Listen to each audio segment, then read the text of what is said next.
sorts of people engaged in an interior conflict which they will never resolve, because the true self, either you know it or you don't. If you do know it, then you know it's the only one, and the other so-called lower self just ceases to be a problem. It becomes something like a mirage, and you don't go around hitting at mirages with a stick or trying to put reins on them. You just know that they're mirages and walk straight through them. I remember my mother used to say to me when I did naughty things, she said, "Alan, that's not like you." So I had, some conception of what was like me in my better moments, that is to say, in the moments when I remembered what my mother would like me to do. And so that split is implanted in us all. And because of our being split-minded, we are always dithering. Is the choice that I am about to make of the higher self or of the lower self? Is it of the spirit or is it of the flesh? Is the word that I have received of the Lord or is it of the devil? And nobody can decide, because if you knew how to choose, you wouldn't have to.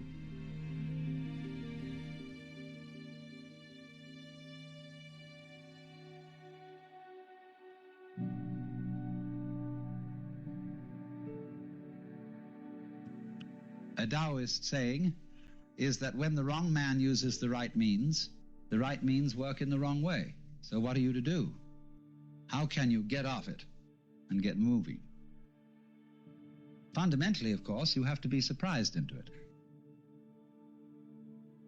Winthrop Sargent, not so long ago, interviewed a great Zen priest in Kyoto who posed to him the question, "Who are you?" And he said, "Well, I'm Winthrop Sargent." And the priest laughed. "No," he said, "I don't mean that. I mean, who are you really?"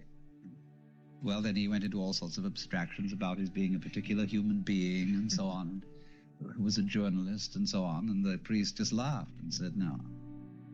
Then the priest just tossed off the conversation and a little later made a joke, and Sargent laughed.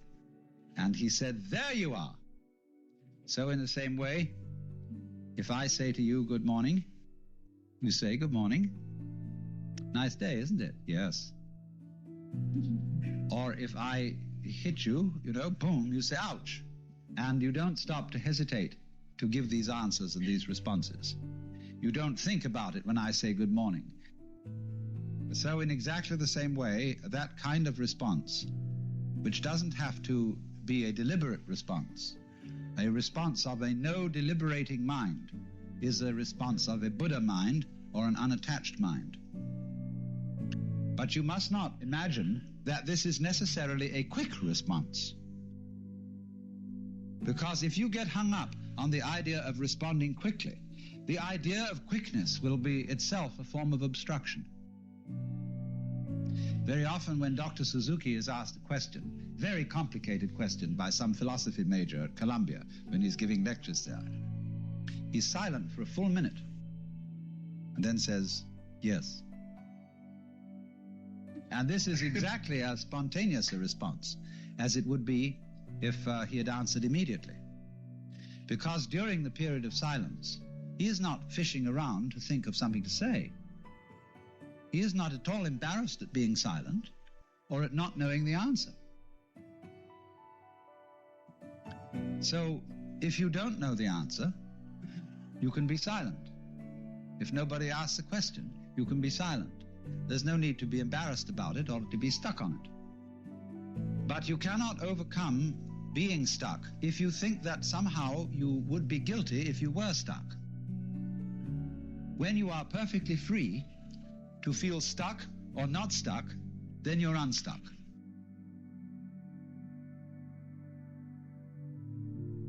Because nothing can stick on the real mind, and you will find this out if you watch the flow of your thoughts. And those thoughts arise and go like waves on the water. All the time, they come and go.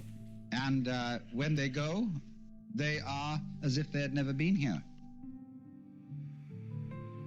So actually, this shows your mind doesn't stick. Really. You can get the illusion of it sticking by, for example, cycling. the same succession of thoughts over and over again. And that gives a sense of permanence in the same way as when you revolve a cigarette butt in the dark, you get the illusion of there being a solid circle, although there is only the single point of fire.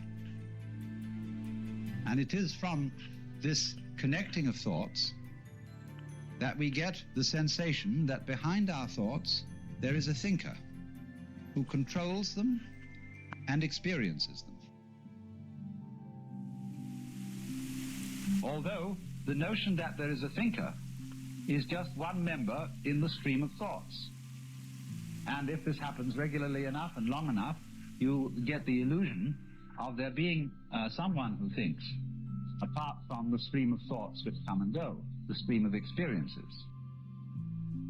And we use such absurd phrases, not only as thinking our thoughts, but feeling our feelings, seeing sights and hearing sounds.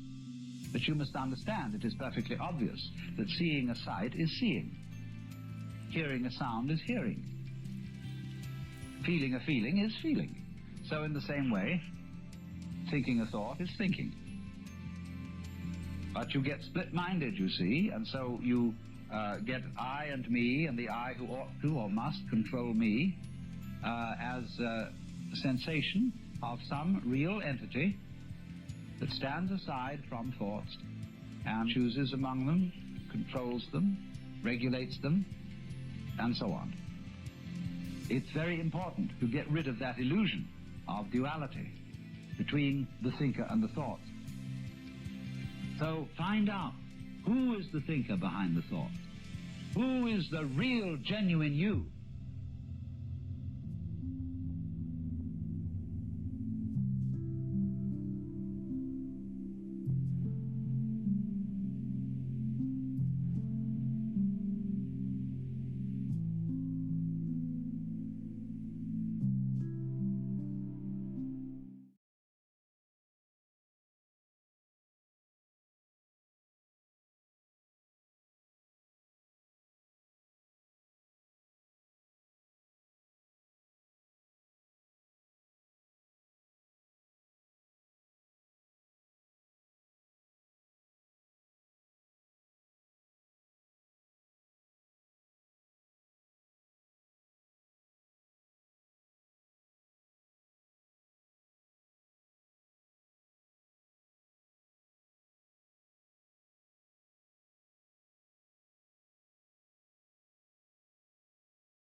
Order canceled.